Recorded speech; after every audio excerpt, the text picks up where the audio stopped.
This is the POLITY.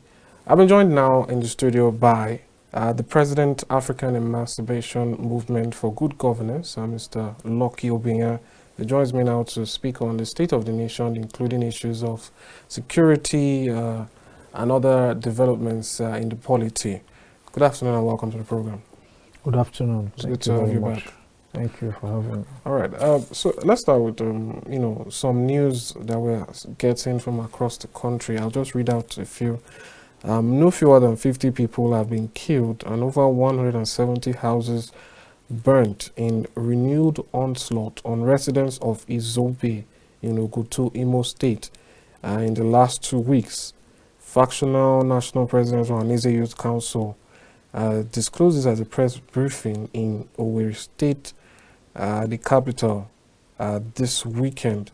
We've had also attacks in Plateau, and I believe also we have the issue of a clash between the ISWAP and Boko Haram fighters that has left, although this refers to infighting amongst terrorists, so anyway, this is around Borno area. What do you make of the issues of insecurity, taking into account that there's been appointment of new service chiefs, the old service chiefs are gone, and these new service chiefs have also begun to, restructure their own architecture? Yes, thank you very much once again, and a very good evening to Nigerians. When you talk about insecurity, it's been a true testament of what has been happening in the country. The manner at which Nigeria has degenerated as it affects the security of life and property. Remember, in the Constitution, the primary objective of government or priority is to secure lives and property. I think Section 14, subsection 2 in the Constitution of the Federal Republic of Nigeria. But what we've had in the last 8.5 years, if I'm not mistaken, the Nigerian security architecture has witnessed an exacerbation. And the only way we can reset, now look at what you just read out. This only happened within the last 1 week. What has happened with the previous government, this is a new government on ground. Now, in as much as the current government is struggling for its legitimacy in the court, he has made some changes, some rejig within the military hierarchy and even the police and all of that. What do we do? As a country, the first thing a commander-in-chief should do is to rejig the entire security architecture. It's not by just stopping by changing the service chief and changing your IG. No, it doesn't stop there. What are the mechanisms put on ground to checkmate if the security chiefs and the agencies of government that are saddled with the responsibility of ameliorating most of this insecurity we have within our pockets, states and all of that? Who checkmates them? What are the mechanisms on ground to oversight this service chief? Is it enough for them to, at the end of every year, they roll out budgets and money are being budgeted for as it affects security in this country? But it's quite unfortunate where we find ourselves as a country with what happened in Sokoto before the program where we were discussing and all of that, lynching another individual in regards to the same blasphemy. I think we had such thing the other time with the late Deborah and all of that. Now, for how long are we going to continue as a nation? The people that die in Nigeria on a daily basis, they are even much than what we have in the war currently happening between Ukraine and Russia. It's just that most of these fatalities are underreported in our media. It is now a norm for people to die in their quantum on a daily basis. So this absurdity must stop. And the only way to checkmate this, when you rejig or rejuvenate your security architecture in the country, set up a mechanism to checkmate. In fact, Nigeria has the most porous border in the entire Africa. You can come into Nigeria from anywhere. Benin Republic, you have Chad, you have Togo, and even Cameroon through Bakassi and all of that. If it takes us building a tall fence, like what Donald Trump did in the United States, he attempted building a very long wall, to fence the U.S. because they are a neighbor to Mexico and all of that. But when the Congress saw the amount that was being proposed for that project, they had to raise an eyebrow to it and all of that. What the man was simply trying to do was to secure the country from allowing immigrants to come into the country. Now, I think we should begin to look at, even if we don't have money to build these tall fences around our borders, because anybody can come into Nigeria. Nigeria don't have record. It's quite a pity. We don't have record. We have a lot of immigrants in this country. Their papers are all expired. Their documents are expired. And there are no agencies on ground. There are no security agencies on ground that will go after these individuals. Even if they find one, I regret to say they just collect bribe and they allow such one go. It doesn't happen anywhere in the world. Nigerians, we travel and we see what, if your particulars are not with you, if your papers, your documents are not with you, it's a problem when you're in another clime. What we need is a president that will be decisive. A president that will give a marching order and say enough of this killing. Look at what is happening in the east. Look at what is happening in the northeast. We had a little respite in the northeast before now. The focus, the theater of violence shifted to the north central. Now, this is a new administration. You heard Governor Zulum of Borno State 3-4 days ago was already raising an alarm that, look, Boko Haram insurgency, they've resurfaced. And we've witnessed a lot of killings. We need a president that will not just change service chief, but a president that will give marching order, a president that will visit those communities and share in the pains of those individuals who have lost their loved ones. It's just enough for the government to wake up and say, we condemn, we condemn, we condemn. We reassure you, we reassure you, we reassure you. That has been the slogan of the previous administration. Let me just cut in there. On the issue of the service chiefs, I'll read out a part of an act that speaks on how the president should go about it. It says the president may, after consultation with the chief of defense staff and subject to confirmation by the National Assembly, appoint such officers in this act refers to as service chiefs, Army, Navy, Air Force, and so on. So my question is, the persons who have been appointed, they have not been confirmed, but they've already begun to make decisions, changing the structure, reappointing people below them. Do you think there's an issue there? Because when you started, you mentioned that about the need to keep, things in check. Does it, or the beginning of this administration, is it already leaning towards that idea of having a rubber stamp National Assembly? Because if these persons have not yet been confirmed due to issues of holiday, I believe they are not coming back till July 4. We're not seeing both the House of Rep and Senate till that time. So should there have been some level of respect to the fact that that confirmation has not happened, and so there should be a little bit of a delay in these actions that are reshuffling and so on and so forth? Yes, thank you for that question. I'm going to be a little bit hard here. You see, the president of the country currently, in as much as I'll keep saying it, the legitimacy of his government is still under contention in the court of law. He hurriedly changed the service chief. Why could he have done that? Because he knew he was on his way to France.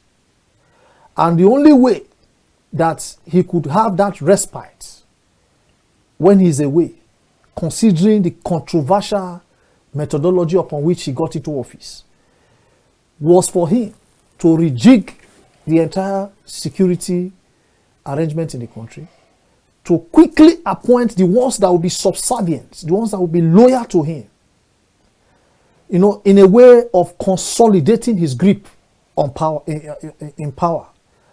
And immediately he did that. He hurriedly did that and he left. Back to your question. It is an illegality to begin to function in an office where it is constitutionally written and backed that whenever such appointments, there are some appointments you can just appoint as from the office of the president, or the president, commander-in-chief can just do, you know, can make such appointments by fiat. And just like the chief of staff, just like the SS Secretary to Government of the Federation, SGF, those two positions are the cabinet, the kitchen cabinet of the president. You understand? So it doesn't really need a lot of formalities, you know, going to the house and endorsement and all of that. But in situations like what you just raised, the National Assembly have to be on ground to approve that nomination, to approve that appointment. It has not been ratified.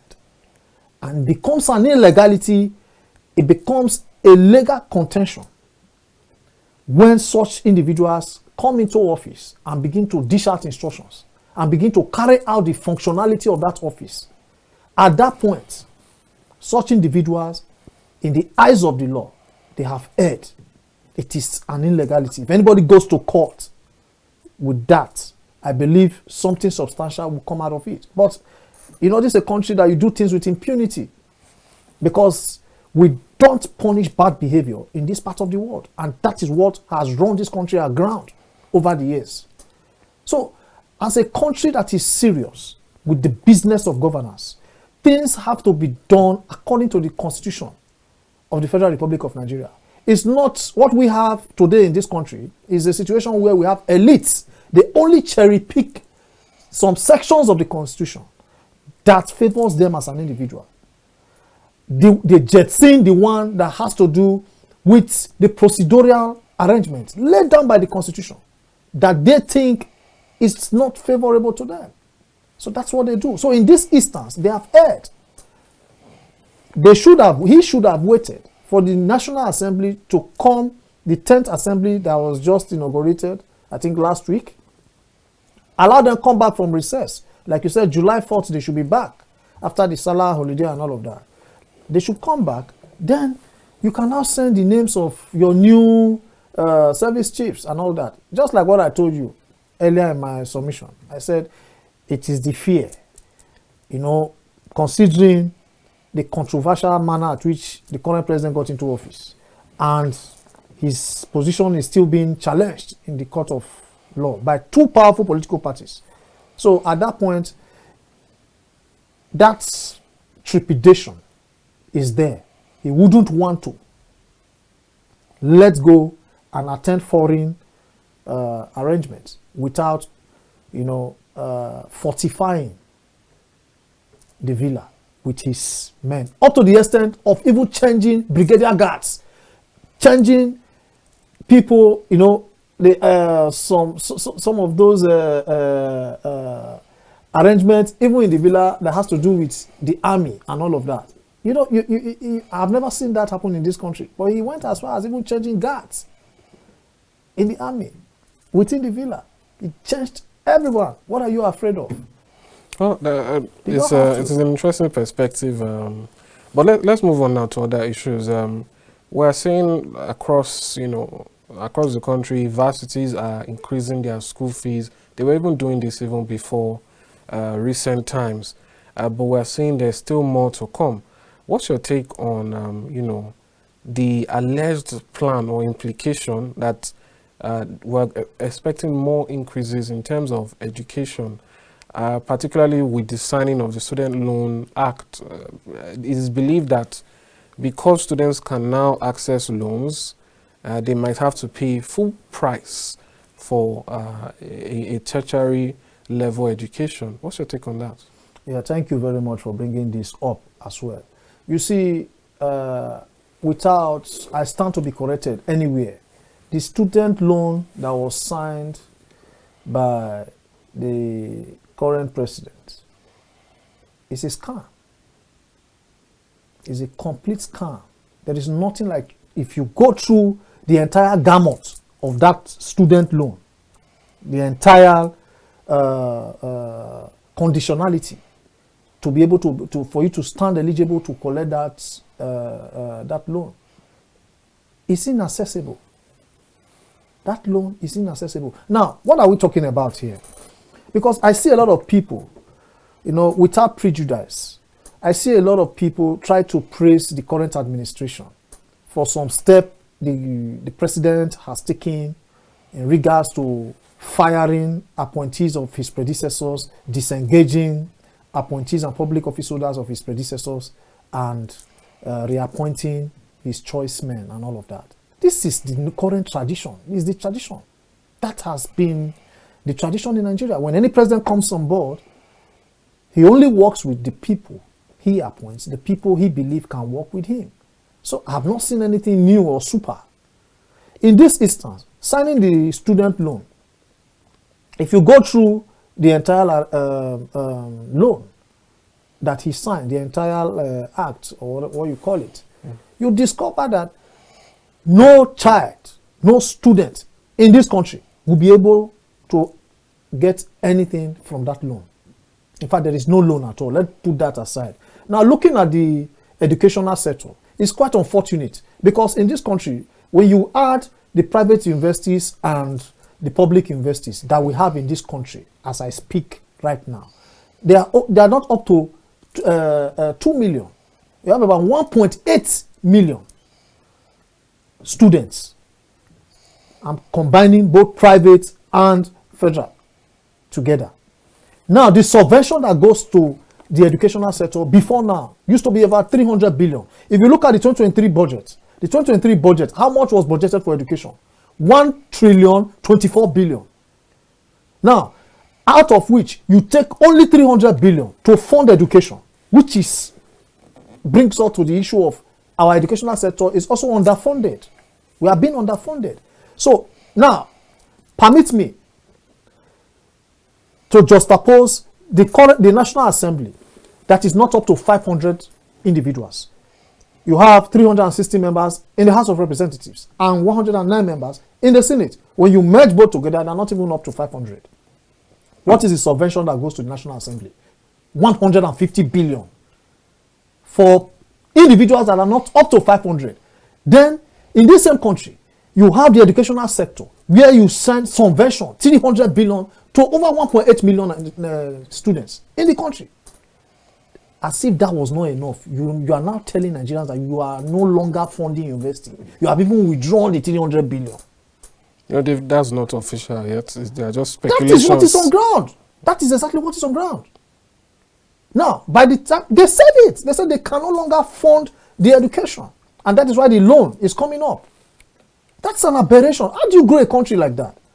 The Japa syndrome will continue to happen. You don't do that. So you already, just like we were talking, we were discussing before the program started. The poor are actually underfunded as it affects subsidy in this country. What they are doing right now, this current government, is to subsidize for the rich. That's exactly what they are doing. With the current Revenue Mobilization and Allocation Fiscal Commission, the proposition to raise the wage bill, politicians, governors, presidents, National Assembly members, State House of Assembly members, you're already proposing a 114% salary increase. What happens to the civil servant? The TUC, NLC are engaging government in a ratio 100 to 200,000 salary scale. What we had before now, the 30,000 naira, most states are unable to pay. They are unable to pay.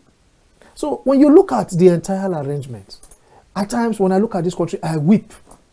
for this country. Because the elites, the political elites in this country, the plutocrats, those bourgeoisies, like Femi Falana said, he said, the judiciary is no longer the last hope of the common man. The judiciary today in Nigeria is now the last hope for the bourgeoisies in this country. That was what the Leonard SCN said. And that's the truth. And it's happening across every strata of our economy. As a nation that wants to develop, as a nation that intends to compete with global technology, we can't go anywhere with the way and manner we are headed. And that's why we need a president. I keep saying it. A president that will have the people at heart. A people-driven president whose policy will be shaped and interwoven with the citizens' intention and their well-being. That is the kind of president we need. Not a president that will come on board and everything in the country will just skyrocket high. Look at fares. Look at boats, those of them, Uber, boats, and all of them. They have quadrupled their charges. You won't blame them. They've quadrupled their charges. A lot of business, as I speak to you, are already gravitating towards a coma state as we speak right now. Now, in a nutshell, the subsidy they are proposing to take away from education, which is a subvention of just 300 billion. We are even proposing, it's not even up to UNESCO standard. Look at how, we have not even met the threshold in our budget on the allocation we budget for education in the country. Over the years, we've run a country who pay more attention on subsidy than in terms of subsidy of PMS and what have you. The attention given to subsidy payment outweighs the educational sector. And look at Nigerians. When they travel outside the shores of this country, when they go outside, you see how they come out in flying colors. Nigerians are very resourceful people. If you find a criminal, a beautiful criminal he becomes. If you find an intellectual, he becomes a knockout. Look at how Nigerians are excelling. Why is it that when they leave this country, they excel? Because in other civilized climes, the government of the day have made everything possible. Abraham Lincoln told Americans, he said, don't think about what you will do for America. Don't think about what America will do for you, but think about what you will do for America. That statement is in clarity and in consonance with the fact that the American people, the American government have given you social infrastructure. They've given you health. They've given you education. Look at India as a country. The people who developed India as a nation are those Indians who traveled out of India. The diasporans, the Indian diasporans, they had to come back when they had a president that was able to magnet them, bring them back to the country, and they developed the country. That's interesting. I believe the Labour Party presidential candidate said recently that the Japa wave can actually benefit the country. But away from that, do you think it's a fair exchange if prices go up, but will I say the quality or the pervasiveness of it also increases? Take for instance, I've heard a number of reports. I don't know how widespread it is, but I've heard a number of reports of persons saying they have more power supply in recent times. They've had more, as they call it, lights. And we know by 1st of July, there will be a 40% hike in electricity tariff. What's your take on this? Do you think it gets to a point where these increases are worth it if governments can guarantee that you are going to have 24/7 lights, you just have to pay a little more? And also, if you can also comment on, what this unification rate has done, the effects it has had in some areas. Our debt has risen overnight because we're no longer using the official CBN rates for dollar. import duties have increased too. So now the cost of cars are going to go higher and so on and so forth. So what do you make? Is it a fair exchange? Well, you see, it's quite unfortunate that the end users or the Nigerian masses, the already impoverished Nigerian masses, are being made to, to take all of the excesses and the pitfalls of government. They are being made to bear the brunt of these inhuman policies of government. Looking at the electricity tariff that will commence by 1st July, using Abuja as a case study, the Federal Capital Territory. If you look at the AEDC hinged together with all other power brokers. The AEDC hinged their rationale on the tariff increase on the fact that due to fluctuation of forex and all of that, exchange rate and all of that, that was one of the rationale behind their increase. And we learned that the prepaid will begin, the hike on the tariff on prepaid will begin 1st of July, while that of postpaid will begin by August.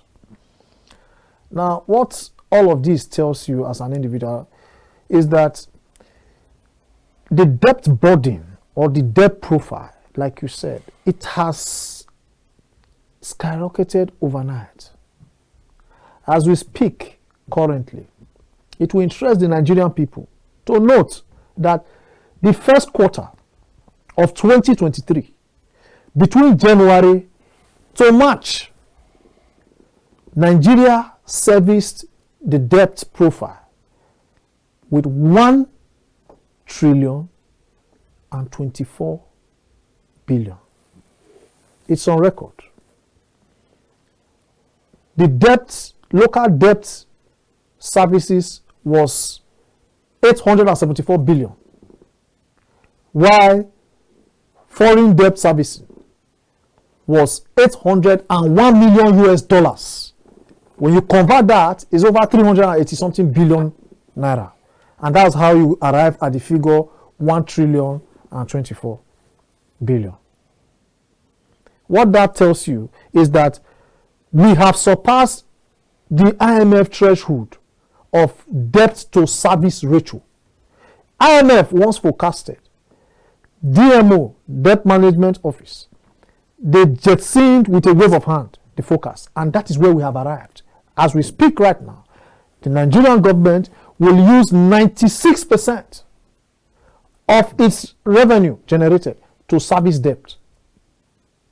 We have moved from 50%, which is the threshold, to 55.7% as it affects the debt to service ratio. No country, no Brit-wound institution, World Bank, IMF, Paris Club, none of them would be willing to borrow any. In fact, Nigeria is no longer eligible for credit facility, because as it stands right now, in the layman's language, what the situation, the dire straits we find ourselves as a country right now economically, is that to every 1,000 naira Nigeria earns, Nigeria will use 950 naira to service their debt. You will now be left with a paltry sum of 50 naira. Will that be what will take care of recurrent expenditure? Will that take care of capital projects? Will that take care of some social intervention programs? How do you run a country like that? And that was why the caveat that was placed for Nigeria to access the 800 million US dollars loan by the immediate past administration, which they surreptitiously passed to the current administration. The two conditionality to access that loan was: one, IMF told the Nigerian government, you must remove subsidy, or else you cannot access that loan. And secondly, you must operate a unified exchange rate. Nigeria is the only country in the world that has two platforms of exchange rates as it affects forex and all of that. All right, just to round off, we've run out of time now. I'd just like to get your recommendations as regard this issue. How can the government begin to move in a way that, like you said, shows that they have the people at heart? Yes, you see, a serious government that comes on board, the first thing you do before, you see, that is why we say in this part of the world, politicians only think about how to win the next election. They don't rule, they don't lead. Governance is a serious business. It's not a business you sow ashwebi and you appoint family members, cronies and proteges into sensitive positions. Governance is a very serious business, and the mess we find ourselves, our economy is hemorrhaging. So the only way out is to appoint professionals, experts with impeccable track records. Fix them, fix square pegs in square holes. Don't bring someone who read medicine to man a monetary and fiscal policy department. Individuals who are professionally experts in their field should be appointed. The issue of rewarding party loyalty, supremacy of party overriding national interest should be jettisoned. It should take the back seat. For now, let people who have the capacity to run this country in every strata, in every level of government, they should be appointed into office. And when you do that, the institutions of government that oversight ministries should work. They should wake up from slumber. National Orientation Agency is an agency of government. What are they doing to orientate the Nigerian people? So one of the ways out is for government to be friendly with the policy they enact. Because as it stands right now, Nigerians are not happy. Nigerians are suffering. A lot of Nigerians are going to be pulling out of the university. A family that has 3 children, because of this reckless abandon of what is right. Government will just be so draconian in their policy statements. This have an overbearing effect on the Nigerian people. When you want to enact a policy, think about the palliative measure that will cushion or buffet the Nigerian masses, the already impoverished Nigerian masses, before you enact policies. All right. Thank you so much, Honorable Obiyan. It's been a pleasure having you. Thank you. Thank you. All right, that's all we take on the polity for today. Pardon me, for this segment of the polity for today. We'll go on a short break. When we return, we'll be taking the discussion on World or International Day Against Drug Abuse and Illicit Trafficking. We'll be shining a light on that matter. Stay with us. We'll be back shortly.